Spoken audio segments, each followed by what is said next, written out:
Hi friends, welcome back to our channel. ఈ రోజు మనం చాలా ఇంట్రెస్టింగ్ టాపిక్ గురించి మాట్లాడుకుందాం. ఏఐ మన లైఫ్ని ఈజీ చేస్తుంది, కానీ మన ఫ్యూచర్ని కూడా చేంజ్ చేస్తుందా? 2035 మన వరల్డ్ చాలా అడ్వాన్స్డ్ అయిపోయింది. మనం ఇప్పుడు యూజ్ చేస్తున్న ఫోన్స్, ల్యాప్టాప్స్ అన్నీ ఆల్మోస్ట్ డిసిపైర్ అయిపోయాయి. ఒక్క వాయిస్ కమాండ్ ఇస్తే చాలు ఏఐ అన్నీ చేస్తుంది. మార్నింగ్ లేచగానే ఒక సాఫ్ట్ వాయిస్ వినిపిస్తుంది, good morning Ravi, today schedule ready. Ravi eyes open చేస్తాడు, కానీ తను ఏమీ ఆలోచించలేదు. ఎందుకు అంటే ఆల్రెడీ ఏఐ తన కోసం అన్నీ ప్లాన్ చేసింది. బ్రేక్ఫాస్ట్ ఏంటి, మీటింగ్స్ ఎప్పుడు, ఎవరికి మెసేజ్ పంపాలి అన్నీ ఏఐ డిసైడ్ చేస్తుంది. రవి జస్ట్ ఫాలో అవుతున్నాడు. ఒక మోమెంట్లో తన మైండ్లో ఒక డౌట్ వస్తుంది, నా లైఫ్ని నేను కంట్రోల్ చేస్తున్నా లేదా ఏఐ కంట్రోల్ చేస్తున్నా? కానీ ఆ ఆలోచన కొన్ని సెకండ్స్లో డిసిపైర్ అయిపోతుంది. మళ్ళీ normal routine start.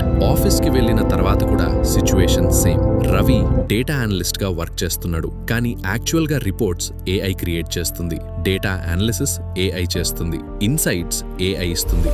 Ravi just final output ని చూసి సెండ్ చేస్తాడు. బాస్ స్మైల్ చేసి గుడ్ వర్క్ రవి అని చెప్తాడు. కానీ రవికి లోపల తెలుసు, ఇది నా వర్క్ కాదు. లంచ్ టైంలో తన ఫ్రెండ్ అర్జున్తో మాట్లాడతాడు. అర్జున్ కూడా ఏఐ యూజ్ చేస్తాడు, కానీ డిఫరెంట్గా. ఫస్ట్ తను థింక్ చేస్తాడు, ప్రాబ్లం సాల్వ్ చేయడానికి ట్రై చేస్తాడు, తర్వాత ఏఐ హెల్ప్ తీసుకుంటాడు. అర్జున్ కామ్గా చెప్తాడు, ఏఐ మనకి అసిస్టెంట్, కానీ మన బ్రెయిన్ ని రీప్లేస్ చేయకూడదు. రవి నవ్వుతాడు, టైం వేస్ట్ రా, ఫాస్ట్గా ఏఐతో ఫినిష్ చేస్తే చాలు. డేస్ పాస్ అవుతున్నాయి. రవి లైఫ్ ఈజీగా స్మూత్గా ఉంది, స్ట్రెస్ లేదు, టెన్షన్ లేదు. కానీ ఒక రోజు అన్ఎక్స్పెక్టెడ్గా ఏఐ సిస్టమ్ క్రష్ అయిపోతుంది. 2 గంటలు కంప్లీట్ డౌన్. ఆఫీస్లో రవి పానిక్ అయిపోతాడు. కంప్యూటర్ ముందు కూర్చొని ఈమెయిల్ రాయడానికి ట్రై చేస్తాడు, కానీ రాదు. రిపోర్ట్ క్రియేట్ చేయడానికి ట్రై చేస్తాడు, కన్ఫ్యూజన్. సింపుల్ డిసిజన్ కూడా తీసుకోలేకపోయాడు. బాస్ కాల్ చేస్తాడు, Ravi update where. Ravi silent. ఆ మోమెంట్లో ఫస్ట్ టైం తన లైఫ్లో రియాలిటీ హిట్ అవుతుంది, నాకు నిజంగా స్కిల్స్ ఉన్నాయా అని. నైట్లో రవి ఏలోన్గా కూర్చొని ఆలోచిస్తాడు, నా సక్సెస్ అంతా ఏఐ వాళ్ళ లేదా నేను నిజంగా ఏదైనా నేర్చుకున్నానా? లోపల ఎంటీ ఫీలింగ్ స్టార్ట్ అవుతుంది. Confidence almost zero. కానీ నెక్స్ట్ డే మళ్ళీ సేమ్ రొటీన్. ఏఐ ఓపెన్ చేస్తాడు, వర్క్ కంప్లీట్ చేస్తాడు, కంఫర్ట్ జోన్లోకి తిరిగి వెళ్తాడు. ఇలా స్లోగా వరల్డ్ మొత్తం మారిపోతుంది. స్టూడెంట్స్ అసైన్మెంట్స్ ఏఐతో చేస్తారు, డెవలపర్స్ కోడ్ ఏఐతో రాయడం స్టార్ట్ చేస్తారు, రైటర్స్ కంటెంట్ ఏఐతో జనరేట్ చేస్తారు. అందరికీ same answers, same thinking. Creativity, originality స్లోగా డిసిపైర్ అవుతున్నాయి. ఒక రోజు రవి పేరెంట్స్ కాల్ చేస్తారు, ఎలా ఉన్నావా, వర్క్ ఎలా ఉంది?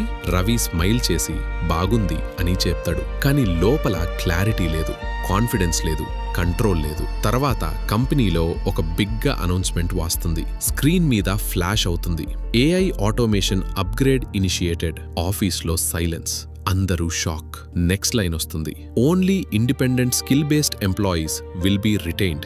రవి హార్ట్ ఫాస్ట్ గా బీట్ అవుతుంది. ఇండిపెండెంట్ స్కిల్ అని తన మైండ్ లో క్వశ్చన్, నా దగ్గర ఉందా ఆ స్కిల్ అని. చైర్ లో కూర్చొని స్క్రీన్ ని చూస్తాడు. ఏఐ వాయిస్ మళ్ళీ చెప్తుంది, don't worry Ravi, I'll handle everything. కానీ ఈసారి రవి ఆ వాయిస్ ని నమ్మడం లేదు. తన మైండ్ లో ఒక డీప్ థాట్ వస్తుంది, నా లైఫ్ ని నేను హ్యాండిల్ చేస్తున్నా లేదా ఏఐ హ్యాండిల్ చేస్తుందా అని. ఆ క్వశ్చన్ తో కెమెరా స్లోగా జూమ్ అవుట్ అవుతుంది. రవి ఫేస్ లో డౌట్, ఫీర్, రియలైజేషన్ కలిసిన ఎక్స్ప్రెషన్ కనిపిస్తుంది. ఏఐ మనకి హెల్ప్ చేస్తుంది, కానీ మనం ఆలోచించడం ఆపితే అదే మన బిగ్గెస్ట్ వీక్నెస్ అవుతుంది. టూల్ ని యూజ్ చేయాలి, కానీ టూల్ కి స్లేవ్ అవ్వకూడదు. ఫ్యూచర్ లో సర్వైవ్ అవ్వాలి అంటే స్కిల్స్, థింకింగ్, క్రియేటివిటీ అవసరం. సో ఛానల్ ఫాలో అవ్వండి, లైక్, షేర్, సబ్స్క్రైబ్ చేయండి, బెల్ ఐకాన్ క్లిక్ చేయండి. Thank you.